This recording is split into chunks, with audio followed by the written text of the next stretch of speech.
से हम शुरू करते हैं। बिस्मिल्लाहिर्रहमानिर्रहीम। सबसे पहले तो मैं आप लोगों को शुक्रिया अदा करता हूँ जिन्होंने अब तक ज्वाइन कर लिया है। मैं इसका पर्पस जो है वो ब्रीफली आपको बताता चला जाऊँ। इसका पर्पस जो है वो पब्लिक अवेयरनेस है, ताकि इन लेक्चर्स के ज़रिए लोगों को एक अहम फहम ज़बान के अंदर समझ में आ जाए कि जो सिम्टम्स होते हैं किसी भी किस्म के, उनकी क्या नौयत होती है और उसको किस तरह आगे लेके चलना चाहिए। दूसरा ये है कि अगर आपके जहन में कोई क्वेश्चंस हो इस दरमियान में तो उसको आप नोट कर लें और उसको जो है आप हमें लिख के भेज दें। मैं उसके एंड में इंशाल्लाह आपको जवाब दे दूंगा। और इसके अलावा तीसरा जो है वो हमने साइट पर कंसल्टेशन के लिए 2 दिन मुकर्रर किए हुए हैं, मंडे और थर्सडे। पाकिस्तान के हिसाब से वो तकरीबन रात के 10 से 11 बजे का टाइम होता है। तो अगर आप उसमें अपॉइंटमेंट लेना चाहें तो वो 10-10 मिनट का स्लॉट है। उसमें आप अपॉइंटमेंट लेकर और यानी आप मुझसे कंसल्ट कर सकते हैं। उसमें जितनी भी मैक्सिमम इंफॉर्मेशन अपने बारे में दे सके उतना अच्छा है, ताकि अपॉइंटमेंट के वक्त टाइम कम लगेगा और हम ज़्यादा स्ट्रेट फॉरवर्ड हम चीज़ों की तरफ आ जाएंगे जिसके लिए आपको मशवरा चाहिए। आज का टॉपिक जो है वो पेशाब में खून का आना, उसके सिम्टम्स क्या होते हैं और ये उसके किस तरह ज़ाहिर होते हैं और उसके हम मैनेजमेंट कैसे करते हैं, ये आज का टॉपिक है। और इसके अंदर जो जिनकी वजह से पेशाब में खून आता है कॉमनली वो इन्फेक्शंस हैं, स्टोन्स इन किडनीज, यूरेटर और ब्लैडर, पथरी का होना गुर्दे के अंदर, पेशाब की नाली के अंदर या मसाने के अंदर। और तीसरा कैंसर है, वो गुर्दे का भी हो सकता है, वो मसाने का भी हो सकता है, वो प्रोस्टेट का भी हो सकता है। ये सब की वजूहात की वजह से इसके अंदर जो है वो खून आ सकता है।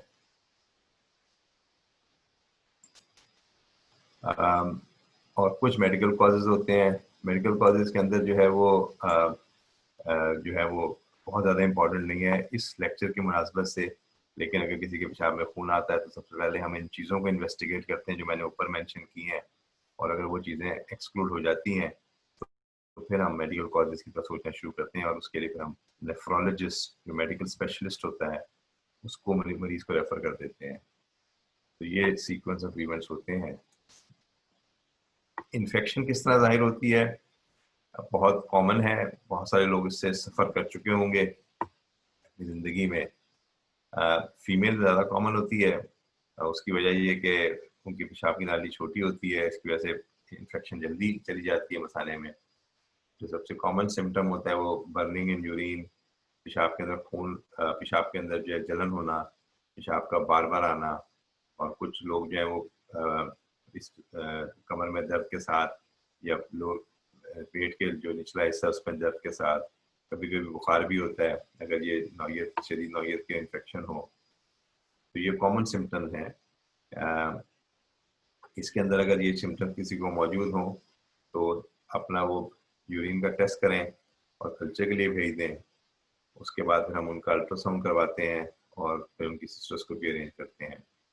इस दरमियान में जो इन्वेस्टिगेशंस होती हैं या जो हम ट्रीटमेंट प्लान करते हैं वो ये होती है कि हम उनको कहते हैं कि पानी की मकदार या किसी भी किस्म के फ्लूइड्स, मैं पानी को बहुत ज़्यादा इनकरेज इसलिए नहीं करता कि कभी कभी लोग जो हैं वो लीटर्स ऑफ पानी जो है वो पीना शुरू कर देते हैं और उसकी वजह से ये होता है कि उनको कोई डाइल्यूशन ब्लड की हो जाती है और वो काफ़ी अपने आप को वीक सा फील करते हैं। तो एक तो वो इन्फेक्शन उनको हो रही होती है और दूसरा ये है कि वो पानी बहुत ज़्यादा पीने की वजह से खुद अपने आप को जो है वो थोड़ा सा इस कंडीशन में ले जाते हैं कि उनको ज़्यादा मतलब वीकनेस सी होती है और तबीयत उनकी बोझिल सी हो जाती है। तो इस चीज़ को अवॉइड करें। मतलब कहने का मतलब ये है कि वो चाय भी पी सकते हैं, वो कॉफ़ी भी ले सकते हैं, वो पानी भी, रायबीना, दूध, कोई भी ड्रिंक्स जो हैं वो उसके लिए अच्छी हैं, ताकि एक तरह से सिस्टम को फ्लश किया जा सके। एंटीबायोटिक्स जो है पाकिस्तान के अंदर ये बहुत कॉमन है कि जाके काउंटर पे आप एंटीबायोटिक लेते हैं, 1 या 2 खुराक लेते हैं और उसके बाद वो फिर सब छोड़ देते हैं। उसका नुकसान ये होता है कि एक तो आपके एंटीबायोटिक की जो डोज मिलनी चाहिए कम से कम 3 दिन की, वो नहीं मिलती। और दूसरी चीज़ ये होती है कि आपकी बॉडी जो है वो रेजिस्टेंट होती चली जाती है उन स्ट्रॉन्ग एंटीबायोटिक्स की वजह से। अक्सर जो पाकिस्तान के अंदर एंटीबायोटिक्स यूज़ की जाती हैं उसमें सबसे कॉमन सिप्रोफ्लॉक्सासिलिन होती है, जो कि स्ट्रॉन्ग एंटीबायोटिक है। और यहाँ पे हम इंग्लैंड में इसको बहुत ही जो मुश्किल केसेस होते हैं उनके लिए रिजर्व रखते हैं और वो माइक्रोबायोलॉजिस्ट के एडवाइस के साथ यूज़ की जाती है, यानी हम भी उसको प्रिस्क्राइब नहीं करते हैं। तो सबसे कॉमन एंटीबायोटिक्स जो दी जा सकती हैं वो ट्राइमेथोप्रिम और नाइट्रोफिरेंटोइन है, जो कि पाकिस्तान में भी अवेलेबल है और आप उसको 3 दिन तक इस्तेमाल करें और वो काफ़ी होता है आमतौर पे अनकॉम्प्लिकेटेड इन्फेक्शन के अंदर। अनकॉम्प्लिकेटेड से मतलब ये है कि वो इन्फेक्शन जहाँ पे कोई और इशू ना हो, मिसाल अगर कोई पथरी की शिकायत ना हो या कोई पेशाब की नाली में कोई रुकावट ना हो या किसी किस्म की कोई ऐसी चीज़ ना हो जिसकी वजह से चीज़ें बाद में एग्रीवेट हो सकती हैं, तो उससे हम अनकॉम्प्लिकेटेड कहते हैं। और इसके अंदर इन्वेस्टिगेशन ज़रूर करनी चाहिए कि ये किस वजह से हुई है। ख़वातीन में अगर साल में तकरीबन 3 दफ़ा तक इन्फेक्शन हो जाए तो वो एक्सेप्टेबल है, जिसकी मैंने वजह बताई है कि यूट्रस शॉर्ट होता है। लेकिन अगर मर्द में 1 दफ़ा भी इन्फेक्शन हो तो उसको ज़रूर इन्वेस्टिगेट होना चाहिए, क्योंकि उसकी पीछे कुछ वजूहत हो सकती हैं जिसको हम अगर ना इन्वेस्टिगेट करें तो वो चीज़ें लेट हो सकती हैं। तो इसलिए किसी भी मर्द के अंदर इन्फेक्शन का होना पेशाब में उसको इन्वेस्टिगेट होना चाहिए। ख़वातीन में अगर 3 से ज़्यादा दफ़ा हो रहा है साल के अंदर तो उसको भी इन्वेस्टिगेट होना चाहिए। ट्रीटमेंट जो है वो बिल्कुल एक जैसे ही होगा। और ख़वातीन के लिए 1-2 चीज़ें इंपॉर्टेंट हैं कि ख़ास तौर पे वो ख़वातीन जो कि मैरिड हैं कि वो यानी जब हम बिस्तरी करें तो और अगर उनको इन्फेक्शन होती हो बार-बार तो वो पेशाब कर लें हम बिस्तरी से पहले, इसके बाद वो पेशाब कर लें। और कुछ को ये सिम्पटम ज़ाहिर होता है कि इसके ख़ास ताल्लुक इन्फेक्शन का इस चीज़ के साथ है, तो वो एंटीबायोटिक की 3 डोज़ेज़ ले लें। 1 डोज़ जो है वो 2 घंटे पहले ले लें, 1 डोज़ अगली सुबह और 1 डोज़ अगली शाम को, यानी 3 डोज़ेज़ जो हैं वो प्रोफिलैक्टिकली हम दे देते हैं, तो उससे इन्फेक्शन का इम्कान जो है वो काफ़ी कम हो जाता है। और इसकी यानी जो मैंने आपको बताई है बिल्कुल बेसिक इन्वेस्टिगेशन मैंने बताई हैं, इसकी मैं तफसील में इसलिए नहीं जा रहा कि वो ज़रा ज़्यादा कॉम्प्लिकेटेड हो जाता है, लेकिन ये मिनिमम इन्वेस्टिगेशन जो हैं वो अ, ये 3 चीज़ें हैं: यूरिन टेस्टिंग, कल्चर, अल्ट्रासाउंड और सिस्टोस्कोपी। सिस्टोस्कोपी जो होती है वो मसाने के मायने को कहते हैं। इसके अंदर हम लोकल एनेस्थीसिया के अंदर मसाने का मायना कर लेते हैं दूरबीन डाल के पेशाब की नाली से। ये मुश्किल से 5 मिनट का प्रोसीजर होता है या ज़्यादा से ज़्यादा 6 मिनट लगते हैं इसके अंदर, और उसके बाद मरीज़ को उसी वक़्त बता दिया जाता है कि उसको क्या तकलीफ़ है। ये एक बहुत कॉमन प्रोसीजर है और इसके अंदर कोई ख़ास तैयारी की ज़रूरत नहीं होती है। इसके अंदर आप जैसे क्लिनिक जाते हैं मरीज़ डॉक्टर को दिखाने के लिए, इसी तरह सिस्टोस्कोपी के लिए भी मरीज़ जा सकता है और उसका मायना करके उसको उसी वक़्त बताया जा सकता है कि उसको क्या प्रॉब्लम है। मैं आता हूँ दूसरी चीज़ की तरफ, पथरी। इसके ऊपर एक पूरा लेक्चर मैं इंशाअल्लाह नेक्स्ट सेशन में लूँगा, लेकिन मैं आपको ब्रीफली बता दूँ कि इसके अंदर शदीद दर्द होता है। ये दर्द जो है वो इंतहाई शदीद होता है। अगर हम उसको 10 के स्केल पे रखें तो ये 10/10 ही होता है, इससे कम नहीं होता, बल्कि कुछ तो मरीज़ कहते हैं कि हमें 11/10 हुआ है। 11 आउट ऑफ 10, यानी जस्ट को बात को नहीं बताने के लिए, एक्सप्लेन करने के लिए कहते हैं। इसमें पेशाब में खून आता है। अगर किसी को शदीद दर्द हो रहा हो और उसके साथ पेशाब में खून आ रहा हो तो उसका ज़्यादा इम्कान पथरी का है। लेकिन इसका मतलब ये नहीं है कि वो इसको इन्वेस्टिगेट ना करे, ये सोच के कि पथरी का दर्द है इसलिए इसको छोड़ दिया जाए। कभी-कभी गुर्दे के अंदर से जब ब्लीडिंग स्टार्ट होती है कैंसर की वजह से, तो उसके अंदर भी दर्द होता है, क्योंकि वो जो क्लॉट बनता है खून का, लौथड़ा जब नीचे आता है मसाने के अंदर, तो वो उस जगह को ब्लॉक कर देता है। तो उसी तरह का दर्द कॉज़ करता है जिसमें पत्थर कॉज़ करता है। तो कहने का मकसद ये है कि पेशाब में जब भी खून आए, चाहे वो दर्द के साथ आए या बगैर दर्द के आए, दोनों सूरतों में उसको जो है वो पूरी तरह इन्वेस्टिगेट होना चाहिए। इसकी इन्वेस्टिगेशन जो होती हैं वो वैसे तो सबसे अहम इन्वेस्टिगेशन यूरिन का टेस्ट किया जाए और फिर उसका सीटी स्कैन इस काम करते हैं। सीटी स्कैन के यूवी, जिसे हम प्लेन सीटी कहते हैं, वो सिर्फ हामिला औरतें जो हैं उनके लिए हम नहीं एडवाइस करते, उनको अल्ट्रासाउंड के ज़रिए हम देखते हैं कि उनके अंदर स्टोन है या नहीं है। और लोग वो बेस्ट इन्वेस्टिगेशन नहीं होती है, लेकिन रेडिएशन को अवॉइड करने के लिए हामिला औरतों को हम सीटी स्कैन सजेस्ट नहीं करते और ना करवाते हैं। ट्रीटमेंट इसकी जो है वो, जैसे मैंने कहा कि ये पूरा लेक्चर है जो कि मैं अगले सेशन में इंशाल्लाह अगले इतवार को लूँगा, तो मैं उसकी तफसील से आपको बताऊँगा कि इसकी ट्रीटमेंट में क्या-क्या चीज़ें की जाती हैं। छोटे स्टोन्स को हम छोटे स्टोन्स को हम जो है वो दवाई के ज़रिए निकलने में हेल्प कर होती है, और बड़े स्टोन्स को जो है ना किसी न किसी तरह उसको ऑपरेशन करके या किसी ना किसी तरह उसको निकालना पड़ता है। यहाँ चीज़ एक चीज़ जिसको मैं एम्फेसाइज करता चलूँ, क्योंकि स्टोन बहुत कॉमन है पाकिस्तान में और लोग इसके बारे में काफ़ी बेतवज्जोही का शिकार रहते हैं, कि उनको जब दर्द नहीं होता तो ये समझते हैं कि ये तो स्टोन पास हो गया है या ये कोई बात नहीं, अब तो ठीक हो गया हूँ मैं। ये कभी भी ना सोचें, क्योंकि जब स्टोन दर्द करता है तो आपको यानी डॉक्टर के पास मशवरे के लिए जाना पड़ता है, लेकिन अगर वो दर्द नहीं करता तो आपको सुकून होता है तो आप कोई मशवरा नहीं करते हैं।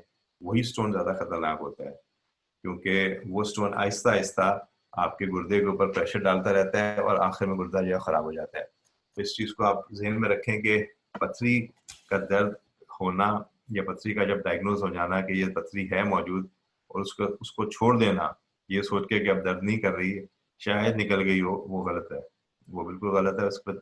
और क्योंकि आहिस्ता आहिस्ता गुर्दे खत्म हो जाते हैं और बाद में जब हमारे पास मरीज आते हैं तो यकीनन हमें भी दुख होता है ये देख के कि उन्होंने अपनी बेतवज्जोही की वजह से अपने गुर्दे को शदीद नुकसान पहुंचा चुके हैं। वो प्रिवेंशन के अंदर इंशाअल्लाह मैं तफसील से बताऊंगा, लेकिन जो बहुत मोटी मोटी चीज़ें मैं बताता चला जाऊं वो ये है कि पानी का इस्तेमाल या फ्लूइड्स का इस्तेमाल, इसमें चाय भी हो सकती है, कॉफ़ी भी हो सकती है, राइबीना हो सकता है, कोई भी ड्रिंक आप इस्तेमाल करना चाहें कर सकते हैं, लेकिन इतना इस्तेमाल करें मिला जुला कर कि आपका यूरिन का कलर बिल्कुल पानी की तरह हो। इसके अलावा नींबू का इस्तेमाल बहुत अच्छा है इसके अंदर, क्योंकि उसके अंदर जो है सिट्रिक एसिड होता है जो कि स्टोन को प्रिवेंट करता है बनने से। तो वो आप कम से कम 4 से 5 नींबू दिन में इस्तेमाल करें। मैं आमतौर पर मशवरा ये देता हूँ कि 1 जग पानी के अंदर सुबह 5 नींबू निचोड़ कर उसको बना रख लें और दिन में उसी से आप इस्तेमाल करते रहें पानी।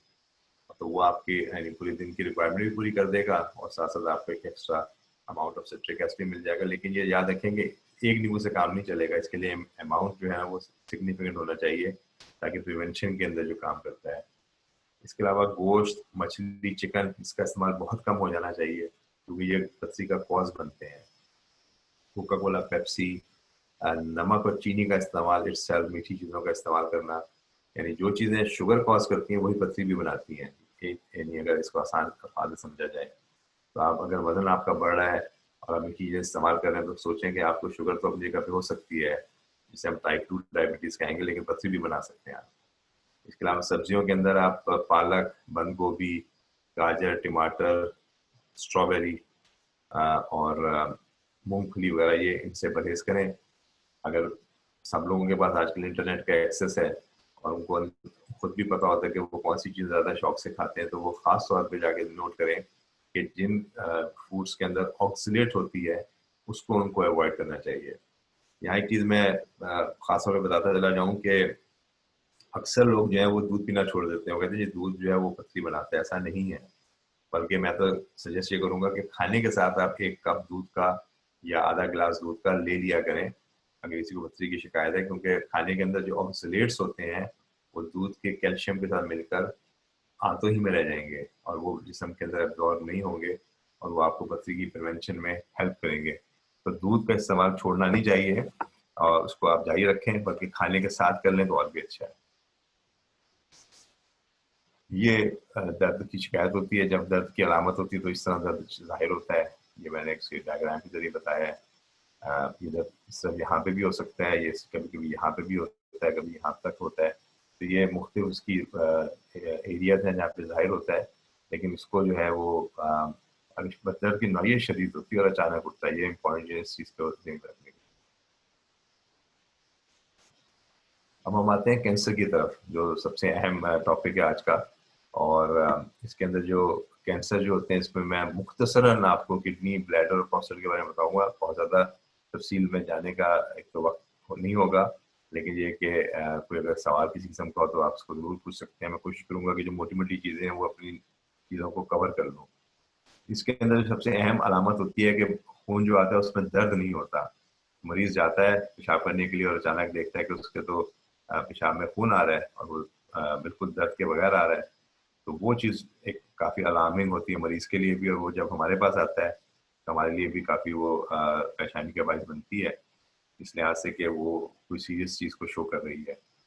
दूसरी चीज़ ये कि अगर उस पेशेंट स्मोकिंग करता है तो इसकी इस खून की जो अहमियत है वो और भी बढ़ जाती है, क्योंकि स्मोकिंग सिगरेट स्मोकिंग के साथ कैंसर का ताल्लुक बहुत गहरा है, खासतौर पर मसाने का कैंसर, ब्लैडर का कैंसर। क्योंकि कभी कभी तो हम मरीज को समझाने के लिए सब उनको कहना पड़ता है कि अगर तुम स्मोकिंग नहीं छोड़ोगे तो तुम्हें अपना मसाला आखिर में कुर्बान करना पड़ेगा और मसाला निकालना पड़ेगा, और ये हकीकत भी है, ये डराने वाली बात नहीं है, मतलब हकीकत है। तो इसलिए मरीज को हम एक्सप्लेन भी कर देते हैं कि क्यों ये हो रहा है बार बार। कुछ लोग प्रेजेंट करते हैं वेट लॉस के साथ लैक ऑफ एपेटाइट, उनको भूख नहीं लगती, वजन कम हो रहा है, नॉन स्पेसिफिकली वो पता नहीं होता, कहते हैं हम डाइट भी नहीं कर रहे लेकिन हमारा वजन कम हो रहा है। कुछ लोग जो है वो बैकएक के साथ प्रेजेंट करते हैं।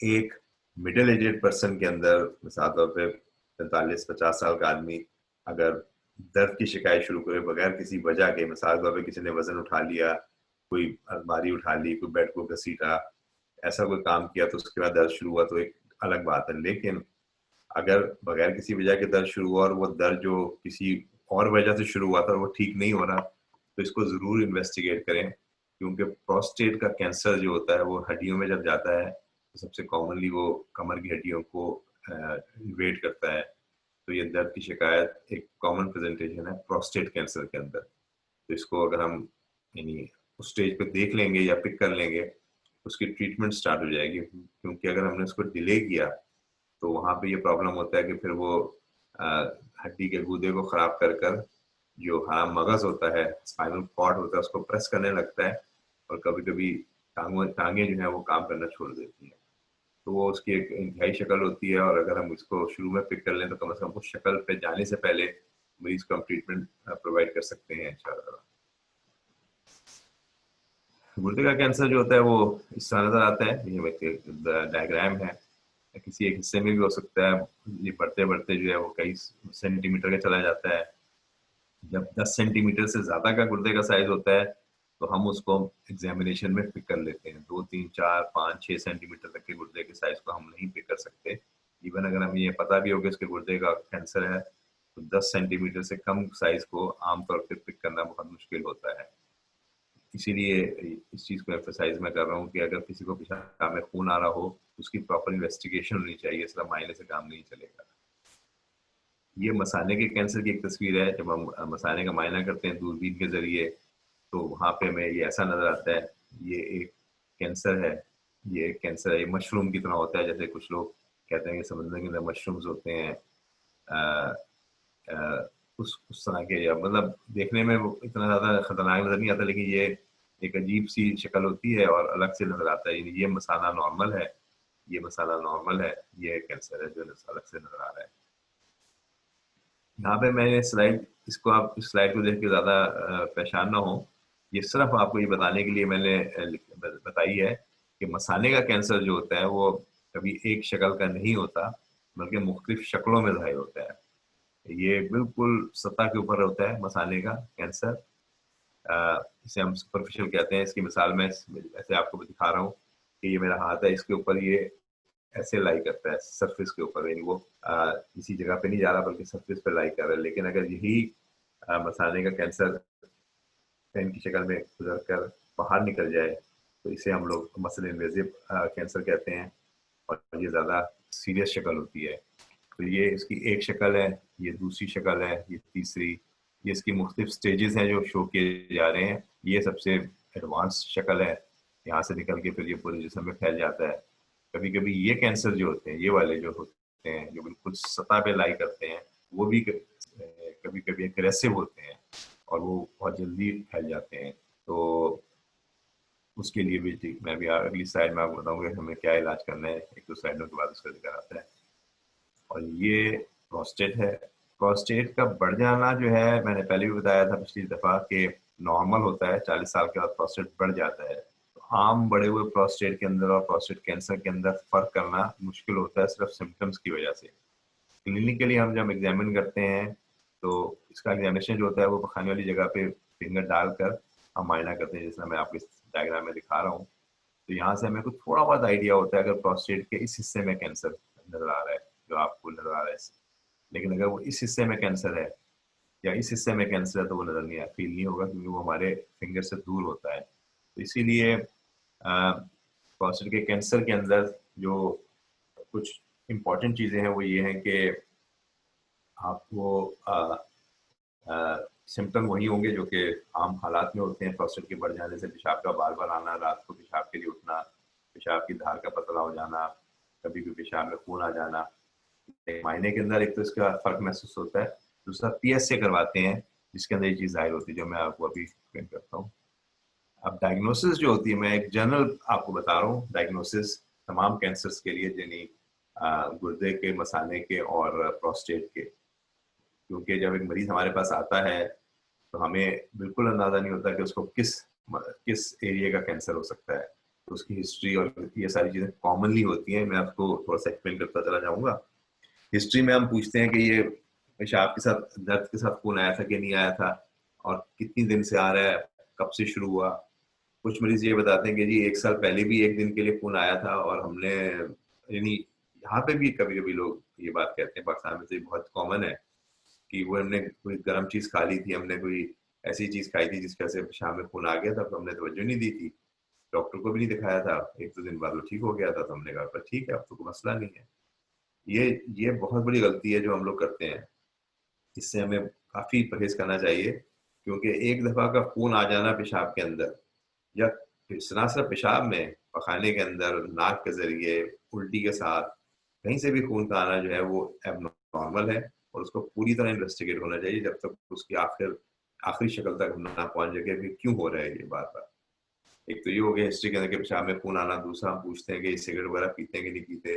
तीसरा ये कि किसी केमिकल इंडस्ट्री में काम करते रहे कि नहीं करते रहे। फैमिली हिस्ट्री है प्रोस्टेट कैंसर में काफ़ी कॉमन है, कि फैमिली हिस्ट्री के अंदर ये चीज़ हो सकती है।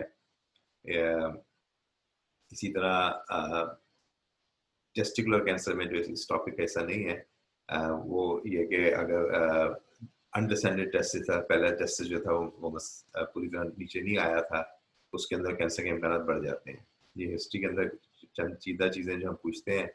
फिर एग्जामिनेशन के अंदर हम उसका एब्डोमिनल एग्जामिनेशन करते हैं, पेट का मायना करते हैं, एक्सटर्नल जेनिटेलिया का मायना करते हैं, और फिर रेक्टल एग्जामिनेशन करते हैं जो मैंने अभी आपको पिछली स्लाइड में दिखाया।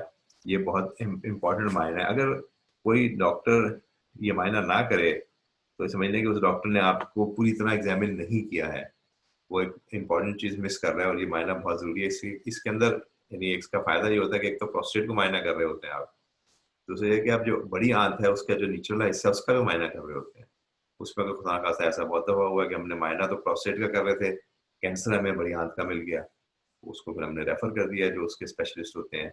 लेकिन अगर हम ये मायना नहीं करते तो मरीज का वो कैंसर जो कि बड़ी आंत का था वो भी फैलता चला जाता, और वो सब आता हमारे सामने जब वो बहुत लेट हो चुका होता। तो मायना करना जो है वो इंतहाई ज़रूरी है। उसमें कभी भी यानी आदमी यानी आंखें ना बंद करे बल्कि पूरी तरह मायना करे मरीज का। फिर कुछ आपको चीज़ें जाहिर होंगी सिम्टम्स के ऊपर कि भाई इसका प्रोस्टेट बढ़ा हुआ है, कोई थोड़ा सा एबनॉर्मल है, इसके फैमिली में इसके वालिद को, इसके भाई को या इसके चचा को प्रोस्टेट कैंसर था, तो ऐसे मरीज का पीएसए जरूर होना चाहिए। और पीएसए का एक टेस्ट होता है खून का जिसके जरिए किया जाता है, वो आप करवा लें उसी कंसल्टेशन के दौरान। पीएसए के बारे में एक दो चीज़ें मैं बताता चला जाऊँ कि कभी कभी इन्फेक्शन के अंदर पीएसए अगर कराया जाएगा तो बड़ा हुआ आएगा, तो उससे आदमी परहेज करे, क्योंकि मैंने देखा कि इवन 100 के फिगर में भी पीएसए बढ़ जाता है जो कि बाद में नॉर्मल हो जाता है जब इन्फेक्शन खत्म होती है। तो वो हिस्सा, वो टाइम पीएसए का बढ़ा हुआ और नॉर्मल होने तक कभी कभी 6 महीने से साल का अर्सा लग जाता है। तो वो पूरा जो साल होता है वो मरीज के लिए बड़ी तकलीफदेह होती है, बहुत परेशानी का वक्त गुजरता है उसके लिए। तो बेहतर ये है कि आप अगर समझते हैं कि इसके प्रोस्टेट के अंदर कोई प्रॉब्लम है, इन्फेक्शन को ट्रीट करें, 6 हफ्ते वेट करें और फिर आप पीएसए कराएं, तो फिर आपको एक क्लियर आइडिया होगा। और एक पीएसए के ऊपर रिलाई ना करें, एक और पीएसए भी कराएं उसके तकरीबन 4 हफ्ते के बाद। अगर पीएसए 20 से ज़्यादा आ रहा है, नॉर्मल प्रोस्टेट है, बगैर किसी इन्फेक्शन के आ रहा है, तो फिर उसको फौरी तौर पर इन्वेस्टिगेट करना चाहिए। लेकिन अगर पीएसए जो है वो 20 से कम है और इन्फेक्शन भी नहीं है, तो आप उसको 4 हफ्ते बाद रिपीट कर लें उसका ट्रेंड देखने के लिए कि इसका ये बढ़ रहा है कि कम हो रहा है। इसका मतलब ये नहीं कि उसको इन्वेस्टिगेट नहीं करेंगे, लेकिन एटलीस्ट हमें एक आइडिया सा हो जाएगा कि इसका पीएसए किस नहज पे चल रहा है। फिर बहुत अहम इन्वेस्टिगेशन जो होती है वो सीटी स्कैन होता है। सीटी स्कैन जो होता है उसमें हम पेट का और पेल्विस का सीटी स्कैन करते हैं, और उसको हम लोग जो है वो कंट्रास्ट के साथ किया जाता है। तो कंट्रास्ट देने के लिए आपके किडनी फंक्शन नॉर्मल होना चाहिए, और किडनी फंक्शन नॉर्मल के लिए जरूरी है कि आपको किडनी के टेस्ट होने चाहिए आपके उसके लिए। तो पीएसए के जब आप टेस्ट करा रहे हो तो उसके साथ किडनी फंक्शन भी साथ करा लें, ताकि आपको सीटी स्कैन कराने में कोई मुश्किल पेश ना आए। क्योंकि सीटी स्कैन जो है वो वैसे तो बेजरर सा टेस्ट है, लेकिन अगर जब कंट्रास्ट अगर दिया जाए किडनी फंक्शन खराब हो तो उसमें उसके इम्कान हो सकते हैं कि वो आपके किडनी पे और ज़्यादा बुरा असर डालेगा। एमआरआई स्कैन हम हर कैंसर की इन्वेस्टिगेशन में नहीं कराते हैं। अगर हम प्रोस्टेट का कैंसर सस्पेक्ट कर रहे हैं तो उसमें एमआरआई स्कैन कराया जाता है। एक तो उसकी स्टेजिंग देखने के लिए, उसको फर्दर हम इन्वेस्टिगेट करने के लिए भी कराते हैं। लेकिन ये एक स्टैंडर्ड इन्वेस्टिगेशन नहीं है पेशाब में खून आने के लिए, बल्कि ये प्रोस्टेट कैंसर के लिए स्टैंडर्ड इन्वेस्टिगेशन है। बोन स्कैन भी हम हर उसके लिए नहीं कराते हैं। ये एक स्टेजिंग प्रोसेस होता है। किसी का मिसाल तौर पे सीटी स्कैन एमआरआई स्कैन में प्रोस्टेट कैंसर निकला, पीएस से उसका जो था वो 50 के करीब आ गया, उसकी कमर में दर्द भी हो रहा है, तो उसका फिर हम बोन स्कैन कराते हैं, ये देखने के लिए कि उसको अंदर के बोन में तो मर्ज नहीं चला गया। तो ये जो सिलेक्शन ऑफ इन्वेस्टिगेशन हैं, यानी अगर मैं इसका इस तरह कहूँ कि हिस्ट्री, फिजिकल एग्जामिनेशन और सीटी स्कैन हर एक में कॉमन है। PSA depending on the finding on the thing, लेकिन अक्सर जनरली ये तीन चीज़ें हिस्ट्री, एग्जामिनेशन और सीटी स्कैन तो हम हर सेक्स में ही कराएंगे, फीमेल हो या मेल हो, दोनों में होगा। पीएसए जो है वो मेल में होगा अगर उसमें हम सस्पेक्ट कर रहे हैं, और अगर सस्पेक्ट नहीं भी करें फिर भी हम करा लेते हैं, उसको बताने के बाद कि हम पीएसए क्यों करवा रहे हैं। एमआरआई स्कैन जो है वो भी प्रोस्टेट कैंसर से ज़्यादा रिलेटेड है, इसलिए हर केस के अंदर नहीं होगा। कभी कभी ब्लैडर कैंसर की स्टेजिंग के लिए यूज़ कर सकते हैं, लेकिन वो इतना इम्पॉर्टेंट नहीं है, मैं उसकी तफसील में नहीं जाना चाहता। बोन स्कैन भी आम तौर पे प्रोस्टेट कैंसर से रिलेटेड है। अगर वो किसी को प्रोस्टेट कैंसर डायग्नोज हुआ है तो उसको आप ट्रीट करेंगे, उसको स्टेज करने के लिए यूज़ करते हैं। बायोप्सी बहुत इंपॉर्टेंट है, ये चीज़ जो सबसे आखिर में दी हुई है, यानी हिस्ट्री, एग्जामिनेशन, सीटी स्कैन और बायोप्सी। अब बायोप्सी जो होती है वो ब्लैडर की बायोप्सी जो करते हैं वो सिस्टोस्कोपी के जरिए करते हैं हम, यानी हम मसाने का मायना करते हैं, उसके बाद उसकी बायोप्सी ले लेते हैं, या उसको हम रिसेक्ट कर लेते हैं, तो वो उसकी पूरी एक रिसेक्शन बायोप्सी हो जाती है। कभी कभी उसकी यानी छोटा टुकड़ा लेते हैं, डिपेंड करता है कि आपने क्या सस्पेक्ट कर रहे हैं वहाँ पे। उसकी रिपोर्ट आने तक हम हतमी तौर पे ये नहीं कह सकते कि इसको प्रोस्टेट, इसको ब्लैडर का कैंसर है या नहीं है। तो बायोप्सी बहुत ही फंडामेंटल चीज़ है। अक्सर लोग मैं बार बार कह रहा हूँ ये बात, कि वो कहते हैं जी सीटी स्कैन भी नॉर्मल है, माइनर भी मेरा नॉर्मल आया, हर चीज़ ही नॉर्मल आ रही है, तो आप मेरा मसाने का क्यों मायना करना चाह रहे हैं। वो ये समझते हैं खुदा खास्ता कि इसके अंदर जो है कोई मोटिव है, फाइनेंशियल मोटिव है, इसलिए ये मायना करके वो पैसे बनाना चाह रहे हैं डॉक्टर अपने। उनको ये बता दें या समझा दें कि हम सीटी स्कैन के जरिए और एमआरआई स्कैन के जरिए कुछ चीज़ें देख सकते हैं, लेकिन हम उसकी सरफेस को नहीं देख सकते, उसको असेस नहीं कर सकते। उसके लिए सबसे स्टैंडर्ड जो तरीकेकार है वो ब्लैडर का मायना करना ही है, और उसके जरिए हम उसको मायना करके हम उसको बायोप्सी करते हैं, और उसके बाद हम वेट करते हैं उसके रिजल्ट क्या आता है। प्रोस्टेट की बायोप्सी जो की जाती है वो मैंने आपको जैसे बताया था पहले स्लाइड पे, वो एक तो ट्रांसरेक्टल होती है, यानी इस फिंगर की बजाय यहाँ पे प्रोब डाला जाता है अल्ट्रासाउंड का, और फिर उसी के जरिए नीडल डाल के हम यहाँ से बायोप्सी लेते हैं। एक तरीका ये है, और दूसरा ये है कि हम पेरिनियल बायोप्सी होती है, यानी इस जगह से डायरेक्ट प्रोस्टेट में जाके उसकी बायोप्सी करते हैं। ये मुख्तलिफ तरीके हैं, अगेन उसकी मैं तफसील में नहीं जा रहा, लेकिन बायोप्सी होना बहुत ज़रूरी है। उसके बगैर किसी चीज़ को हम हतमी तौर पर नहीं कह सकते। किडनी के अंदर जो है बायोप्सी की जरूरत नहीं होती अगर ट्यूमर बड़े साइज का है।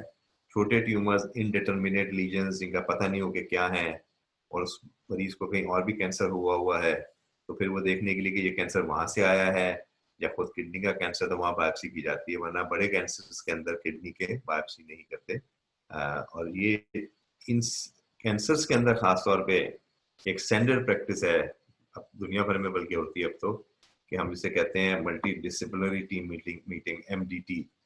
एमडीटी का मतलब ये होता है कि उसमें पैथोलॉजिस्ट होते हैं, उसमें रेडियोलॉजिस्ट होते हैं, एक्सरे स्पेशलिस्ट होते हैं, उसमें सर्जन होते हैं, उसमें कैंसर स्पेशलिस्ट होते हैं। ये 4 स्पेशलिटी के लोग वहाँ बैठे होते हैं और उसके अलावा नर्सेज होती हैं जो कि इन बीमारियों से डील कर रही होती हैं और वो मिलकर एक डिसीजन लेते हैं ताकि मरीज को एक फाइनल बेहतर डायग्नोसिस तक ले जाया जा सके।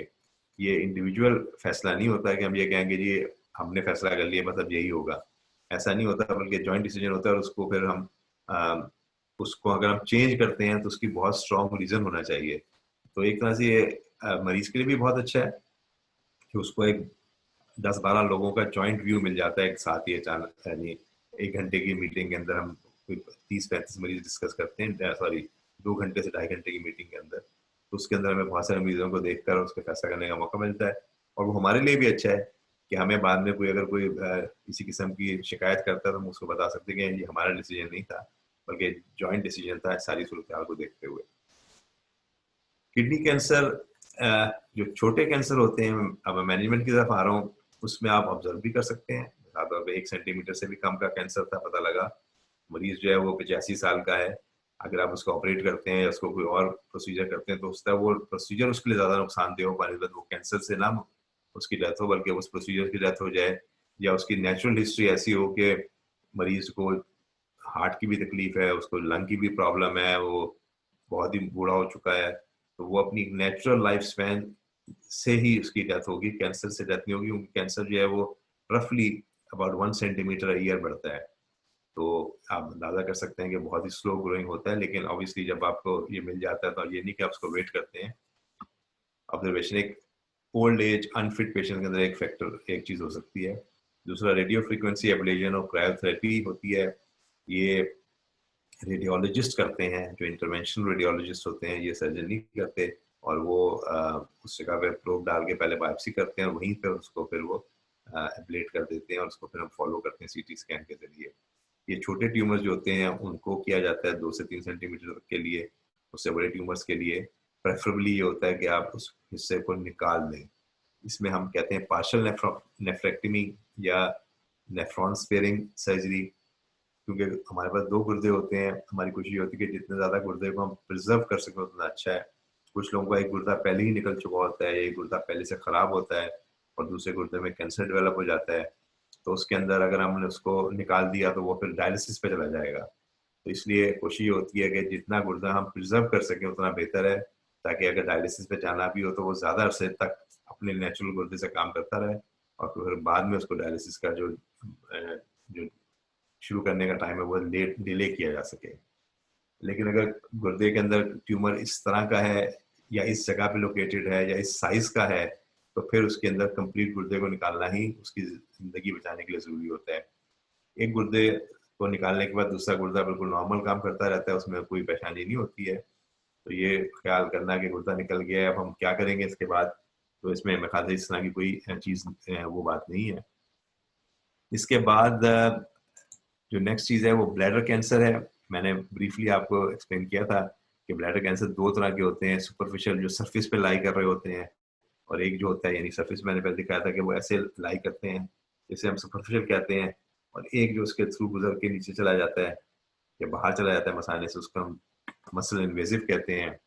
इसके अंदर सुपरफिशियल जो होता है वो एक ब्लैडर कैंसर की बेहतर शक्ल कह लें आप होती है।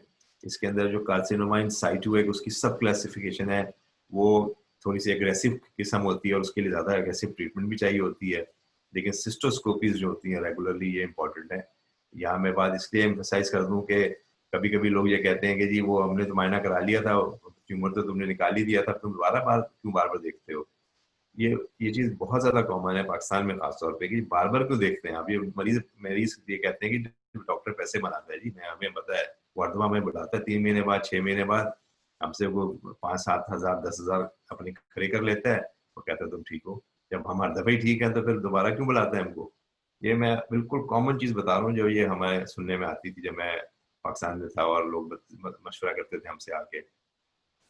सिस्टोस्कोपी जो है ना इसके अंदर कॉर्नर स्टोन है इसके अंदर ट्रीटमेंट का, क्योंकि आप सिस्टोस्कोपी करते हैं अगर ट्यूमर नजर आता है तो उसको आप ट्रीट कर देते हैं, नहीं नजर आता तो आप उसको भी 6 महीने बाद साल बाद। उसकी मुख्तलिफ प्रोटोकॉल्स हैं, कभी कभी हम 5 साल के बाद, कभी कभी 10 साल के बाद मरीज को डिस्चार्ज कर देते हैं। तो ये नहीं होता कि उस अगर किसी की 40 साल की उम्र में सुपरफिशियल ट्यूमर डायग्नोज हुआ है तो 80 साल तक उसकी सिस्टोस्कोपी कर देंगे, वो गलत है। उसको हम 5 साल या 10 साल के बाद डिस्चार्ज कर देते हैं, और अगर दोबारा कभी सिम्टम होगा तो वो दोबारा आके हमें दिखा देगा। दूसरा केमिकल ट्रीटमेंट होती है जो हम हर हफ्ते मसाने में 6 हफ्ते तक यानी कैथेटर के जरिए डालते हैं, उसको माइटोमाइसिन कहते हैं। और कुछ एग्रेसिव ट्यूमर्स के लिए हम बीसीजी यूज करते हैं। ये पाकिस्तान में बहुत कॉमनली इस्तेमाल होती है ट्यूबरक्लोसिस की प्रिवेंशन के लिए, लेकिन हमारी फील्ड में ये यूज की जाती है ब्लैडर कैंसर की ट्रीटमेंट के लिए, और ये बड़ी इफेक्टिव है और इसके अच्छे नतीजे देखे गए हैं। मसल इन्वेजिव जो होता है, जो ज्यादा एग्रेसिव ट्यूमर होता है, उसके अंदर डिले नहीं किया जाता। अगर मरीज फिट है और उसको हर लिहाज से मुनासिब है तो पहले उसको हम न्यू एड्यूवेंट, मतलब पहले उसको कीमोथेरेपी देते हैं।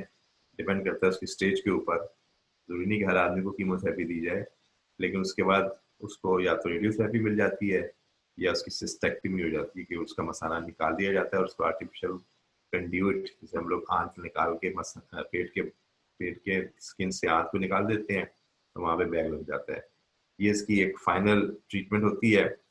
लेकिन इस सिस्टोस्कोपी का से यानी रेडियोथेरेपी के बाद क्योंकि मसाना मौजूद होता है, रेडियोथेरेपी से सिर्फ मसाने के ट्यूमर को किल किया जाता है, तो सिस्टोस्कोपी फिर भी होती रहती है इस आदमी के अंदर या औरत के अंदर जिसके मसाने को रेडियोथेरेपी दी गई है। सिस्टेक्टमी के बाद क्योंकि मसाना मौजूद नहीं होता तो उसकी सिस्टोस्कोपी नहीं होती, बल्कि सिर्फ पेशाब की जो नाली होती है जिसके अंदर से पेशाब निकलता है बाहर, उसको हम मायना करते हैं, उसे हम यूरिथ्रोस्कोपी कहते हैं। वो चलती रहती है रेगुलर बेसिस पे। अगर वो निकाल दी जाए तो, अगर वो नाली भी निकाल दी जाए साथ साथ अंदर से, तो उसका मायना भी वो खत्म हो जाता है। लेकिन कई लोगों का उसकी जरूरत नहीं होती है, तो उनका सिर्फ हम मायना करते हैं 6 महीने बाद या साल के बाद। और आखिरी चीज जो है ये प्रोस्टेट कैंसर है। इसके अंदर जो ट्रीटमेंट का मैनेजमेंट का प्लान होता है वो थोड़ा सा डिफरेंट है और कैंसर से हटके है।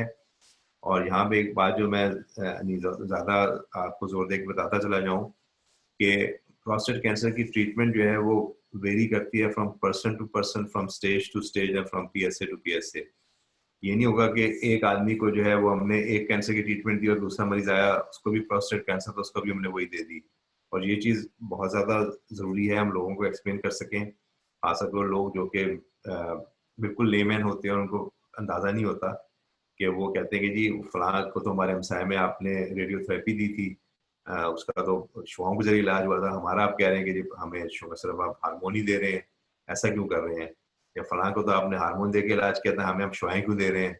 ये बड़ा कॉमन सवाल होता है और ये बिल्कुल सही सवाल उनकी तरफ से। तो इसलिए मैं ये आप लोगों की इंफॉर्मेशन के लिए बता रहा हूँ कि प्रोस्टेट कैंसर के अंदर उसकी पीएसए क्या है, मरीज की अपनी सेहत कैसी है, उसकी किस स्टेज पे हमने उसको पकड़ लिया है, उसके लिए उसका सबसे बेहतर इलाज क्या हो सकता है। तो एक्टिव सर्वेलेंस मतलब ये है कि मिसाल तौर पे एक आदमी का पीएसए जो है वो एक 1 था सिर्फ और उसका प्रोस्टेट कैंसर पिक हो गया।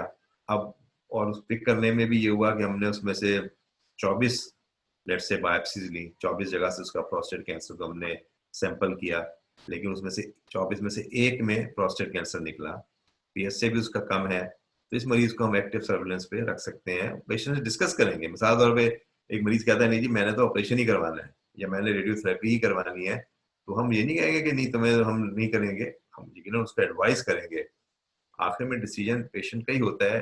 अगर वो कहता है कि जी मैंने ऑपरेशन करवाना है चाहे कुछ भी हो जाए, तो उसको हम समझा देंगे कि भाई ऑपरेशन के जो प्रॉब्लम्स हैं वो ये होते हैं, तुम अगर चाहते हो तो हमारा ऑपरेशन हो जाएगा। दूसरी सूरत में ये होता है कि एक्टिव सर्वेलेंस का मतलब ये नहीं होता कि तुम्हें ऑपरेशन डिनाई किया जा रहा है, बल्कि ये देखा जा रहा है कि ये प्रोस्टेट तुम्हारा कैसे प्रोग्रेस कर रहा है। कुछ मरीज जो है वो एक्टिव सर्वेलेंस में 5-5 साल 10-10 साल तक चलते रहते हैं, वो रीजनेबली फिट होते हैं, अगर 10 साल के बाद भी उनका ऑपरेशन होता है तो कोई उसमें नुकसान नहीं होता। तो मतलब ये है कि एक आदमी 10 साल पहले ऑपरेशन करा के उसके सारे साइड इफेक्ट्स लेके चले, एक होता है कि वो एक्टिव सर्वेलेंस करा के चलता रहे, रेगुलर फॉलोअप होता रहे, उसमें हम दरमियान में बायोप्सी भी करते रहते हैं, उसमें एमआरआई स्कैन भी होता रहता है, लेकिन मरीज को ऑपरेशन नहीं दे करते, डायग्नोज होता है कैंसर का ही, लेकिन एटलीस्ट वो एक रेगुलर चेकअप के अंदर। तो ये एक तरीका कार है जिसके लिए हम प्रोस्टेट कैंसर को देखते हैं। दूसरा वेट एंड वॉच होता है। एक 88 साल का 2 कम 90 का आदमी हमारे पास आया, उसको प्रोस्टेट कैंसर था। उसको हमने देखा कि पीएस से उसका जो है वो इस रेंज में, जहाँ पे वो उसको कुछ सिम्टम भी नहीं है, कोई प्रॉब्लम भी नहीं है, इंसिडेंटली डायग्नोज हुआ है वो। तो एक तो ये कि उसकी हम बायोप्सी आमतौर पे नहीं करते हैं इस एज के अंदर, क्योंकि उसकी बायोप्सी की कॉम्प्लिकेशन ज़्यादा हो सकती हैं बार उसको क्लिनिकली ऑब्जर्व करने के। और तो वेट एंड वॉच एक अलग अलग कैटेगरी है जो आमतौर पे बूढ़े अनफिट लोगों के लिए इस्तेमाल की जाती है। हार्मोन ट्रीटमेंट मेटास्टेटिक है, वो ट्यूमर जो कि निकल चुका हो प्रोस्टेट से और पूरे बॉडी में फैल चुका हो, उसके लिए कोई और ट्रीटमेंट नहीं होती सिवाय ये कि उसको ऐसी दवाइयाँ दी जाएं जिससे उसको हार्मोन ट्रीटमेंट कहते हैं, जिससे उसके टेस्टोस्टेरोन लेवल को हम बिल्कुल जीरो पे ले जाएं। क्योंकि टेस्टोस्टेरोन जो होता है, टेस्टोस्टेरोन वो हार्मोन जो कि टेस्टिस से निकलता है, वो इसको फीड करता है। तो मेन जो थीम होती है वो ये होती है कि उस चीज को रोक दिया जाए जो कि इस कैंसर को फैला रही है। तो वो जो है उसको किल करने के लिए या उस हार्मोन को खत्म करने के लिए हार्मोन ट्रीटमेंट दिया जाता है। पाकिस्तान के अंदर जो सबसे इफेक्टिव है, जो मैं समझता हूँ अभी भी बहुत बेहतर है, क्योंकि ये हार्मोन ट्रीटमेंट अच्छे खासे महंगे होते हैं और यहाँ पे तो एनएचएस उसको जो है वो अफोर्ड करती है, लेकिन अगर अगर आप पाकिस्तान में चले जाएं तो इसका बहुत ही महंगा खर्चा हो जाएगा, लाखों में बात चली जाती है। तो उसमें सबसे बेहतर है कि उसके टेस्टिस को निकाल दिया जाए, दोनों टेस्टिस को। उसको हम दो तरह के ऑपरेशन होते हैं, एक में टेस्टिस निकाल दिया जाता है, एक में टेस्टिस का वो हिस्सा निकाला जाता है जिस जो कि एक्टिवली टेस्टोस्टेरोन प्रोड्यूस कर रहा होता है। तो ये पाकिस्तान में जब मैं था तो ये ट्रीटमेंट काफ़ी हम कॉमनली किया करते थे और मरीज की सेहत जो थी वो बहुत ठीक रहती थी, उसमें कोई मुश्किल नहीं होती थी। कोई आदमी गांव से आता है, कोई दूर देहात से आता है, तो उसके लिए इंजेक्शन लगवाना, यानी आना इंजेक्शन लगवाना, उसकी अफोर्ड करना वो मुश्किल होता है। तो उनके लिए ये सब कैप्सुलर ऑर्किडेक्टमी या ऑर्किडेक्टमी यानी टेस्टिस को निकाल देना सबसे बेहतर ट्रीटमेंट मैं समझता होना चाहिए। कुछ लोगों को सिर्फ हार्मोन ट्रीटमेंट नहीं चाहिए होता, बल्कि उनको रेडियोथेरेपी भी चाहिए होती है, जिसमें हम शुआएं देते हैं प्रोस्टेट के एरिया को और ट्यूमर को किल कर देते हैं। ये एक तरह से क्यूरेटिव होता है। इसका मतलब ये नहीं होता कि उसको हम सिर्फ पैलिएट कर रहे हैं, कि उसको जो हम उसकी थोड़ी सी जिंदगी को प्रोलॉन्ग करना चाह रहे हैं, बल्कि ये क्योर कर देता है रेडियोथेरेपी। ऑपरेशन जो होता है इसके अंदर प्रोस्टेट को निकाला जाता है कम्प्लीटली। इसकी बहुत सारी शक्लें हैं। यानी एक तो पहले तो ओपन होता था, ये सबसे 15 साल पहले ओपन होता था। अब ये कि ये जो है वो रोबोटिकली भी होने लगा है, लेप्रोस्कोपी के लिए होता था, लेकिन इस वक्त जो सबसे बेहतर है वो रोबोटिक है, जो कि सबसे अच्छा समझा जाता है और उसके जरिए आप इसको निकाल देते हैं और फिर इसको फॉलो किया जाता है। क्रायोथेरेपी, इसको जगह को बिल्कुल ठंडा करके प्रोस्टेट कैंसर को किल किया जाता है। रेडियो फ्रीक्वेंसी एक और वे है ट्रीटमेंट का। लेकिन ये सारी चीज़ें जो हैं इनमें जो सबसे अहम चीज़ हैं वो हार्मोन ट्रीटमेंट, रेडियोथेरेपी और ऑपरेशन है, या ये एक्टिव सर्वेलेंस है। ये चार चीज़ें आपके जहन में होनी चाहिए। ये सिर्फ चीज़ें मैं इसलिए आप पे बता रहा हूँ कि जब आप किसी किसी और से बात करें तो कम से कम आपके जहन में हो कि प्रोस्टेट कैंसर के लिए क्या क्या चीज़ें अवेलेबल हैं। ये लेक्चर जो है वो ऑब्वियसली साइट पे अपलोड भी हो जाएगा, क्योंकि लाइल्मी की वजह से लोग जो है ज़्यादा परेशान होते हैं और डॉक्टरों से मशवरा करने की बजाय वो इधर उधर चले जाते हैं, जो कि गलत है इस मामले में। ये लास्ट स्लाइड थी। इसके अलावा बहुत बहुत शुक्रिया आपका सुनने का। अब आपके जहन में कोई क्वेश्चन हो तो आप पूछ सकते हैं। आज मैंने थोड़ा सा एक्स्ट्रा टाइम लिया, शायद टॉपिक अहम था कैंसर का, इसलिए। जज़ाकल्लाह खैर।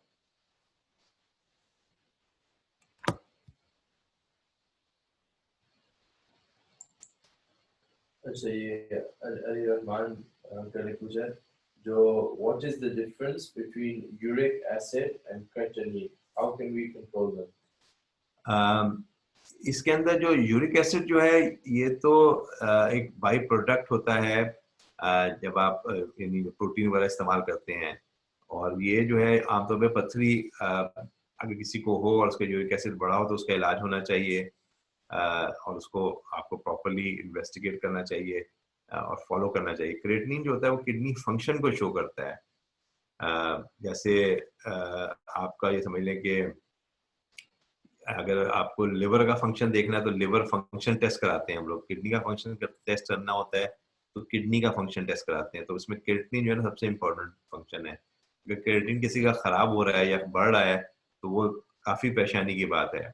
यूरिक एसिड का बढ़ जाना दवाइयों से कंट्रोल हम कर लेंगे, लेकिन क्रिएटिनिन का बढ़ जाना जो है वो दवाइयों से कंट्रोल नहीं होता। उसके लिए ये होता है कि आपको देखना पड़ेगा कि क्यों बढ़ रहा है। कभी-कभी तो किसी वजह से बढ़ता है, मुख्तसर अरसे के लिए किसी को इन्फेक्शन हो गई, पथरी आ गई पेशाब की नाली में, या कोई किसी और वजह से किसी को डायरिया हुआ, डायरिया से जिस्म में जो है वो पानी की बहुत कमी हो गई तो क्रिएटिनिन बढ़ जाएगा।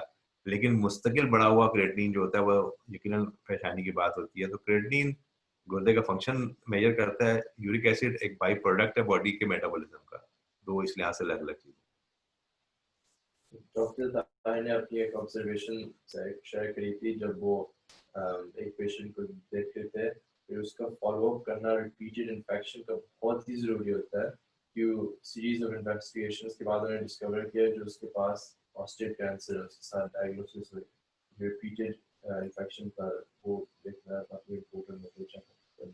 बिल्कुल, डॉक्टर ताहिर से एग्री करता हूँ, क्योंकि इसीलिए मैंने कहा ना कि किसी भी सिम्टम को कम नहीं समझना चाहिए और किसी भी इन्वेस्टिगेशन को इनकम्प्लीटली नहीं छोड़ना चाहिए। और एक और चीज़ जो यहाँ मैं ऐड करता चलूँ वो ये कि आप ये सारी जो मशवरे हैं ना वो किसी डॉक्टर से लें, यानी कि उस फील्ड का डॉक्टर हो। खासतौर पे मैं ये बात इसलिए कह रहा हूँ क्योंकि पाकिस्तान के अंदर हर फील्ड के लोग हर चीज़ के बारे में मशवरा दे देते हैं। मैं कोशिश करता हूँ कि मैं अपनी फील्ड के अलावा मशवरा ना दूँ, क्योंकि जो चीज़ मेरे अपने इख्तियार में नहीं है वो मैं, या मेरे अपने नॉलेज में नहीं है, मैं उसके बारे में क्यों अपनी एक राय दूँ। तो ये बड़ा ज़रूरी है कि आपको अगर कोई पेशाब से रिलेटेड प्रॉब्लम है तो यूरोलॉजिस्ट से डिस्कस करें, यूरोलॉजिस्ट से, ना कि आप किसी और जनरल फिजिशियन से बात करें, वो अपनी राय दे देगा आपको और फिर क्या ठीक है, क्योंकि वो चेक एंड बैलेंस तो वैसे भी नहीं है पाकिस्तान में, कि तुमने उससे मशवरा करके तुम्हें उसने ये बताया था, तुमने ऐसा इसको क्यों बताया। तो ये चीज़ का बिल्कुल ख्याल रखना चाहिए। जज़ाकल्लाह खैर।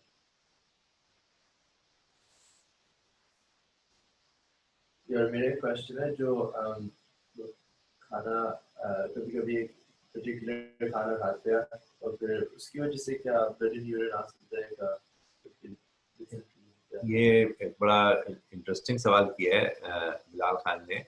ये कहते कि कभी कोई खाना खाने के बाद जो है पेशाब में खून आ सकता है, तो उसमें चीज़ ये है कि ऐसा ऐसा होता नहीं है, और इस चीज़ को होना भी, यानी ये चीज़ होना गलत है। और इसकी वजह से लोग अक्सर ये समझते हैं कि ये चीज़ इसको जो है वो नज़रअंदाज कर देते हैं, वो चीज़ नहीं होनी चाहिए। एक दफ़ा भी पेशाब पे खून आना जो है वो परेशानी की बात है, उसको ज़रूर इन्वेस्टिगेट होना चाहिए।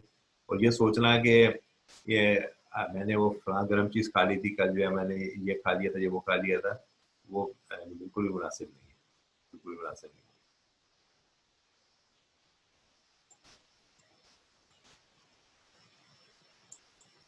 तो ये हम लोग ऑब्वियसली हर इतवार को सुबह 8 बजे इंशाल्लाह हम करते हैं। तो आप इसको, अब हमने इसको ऑब्वियसली ज़्यादा स्ट्रीमलाइन कर लिया, इसकी वेबसाइट भी बन चुकी है, उसमें लेक्चर्स भी शेयर हो जाते हैं।